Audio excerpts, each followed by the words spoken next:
Charity Week. How to describe Charity Week?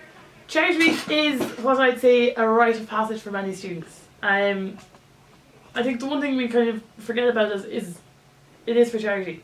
And the whole aim is raising and giving. And it used to be called Rag Week, but we changed that because we wanted to put more emphasis on the fact that it is for charity. Charity Week, for a lot of people, is the biggest event in the social calendar.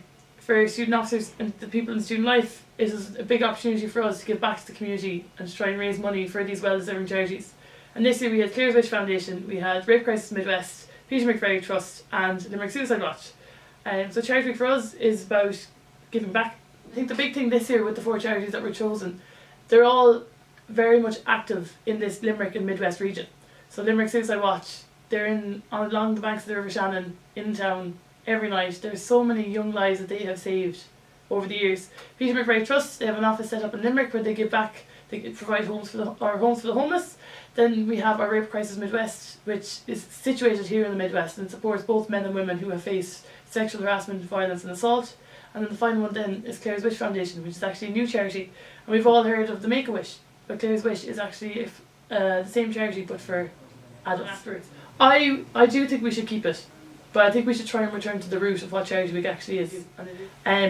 We need to do an awful lot more work in terms of the way we market, the way we promote our charities. I think what we're going to do going forward is raise money from the start of the year, so September, up until Charity Week, so that the emphasis and the pressure is not on the week itself, and that we're putting emphasis on the charities from the time we come in September up until Charity Week, to try and make sure students know that the 4 charities that we're raising for the entirety of the year. Between coordinating the different acts, the different events, the security, we have our M&Ms, which you might be aware of, so it's Mahon and Mauchline. So these are students who go around and patrol the different estates to ensure the safety of other students. So trying to coordinate them, it's a big piece of work. And I think for the student officers going for election and for when we get into office, it is one of the highlights of our year because it's one of the times we get to socially interact with so many different students. So a lot of work goes into it, but I think if we can raise sufficient money for the charities, it's well worth it.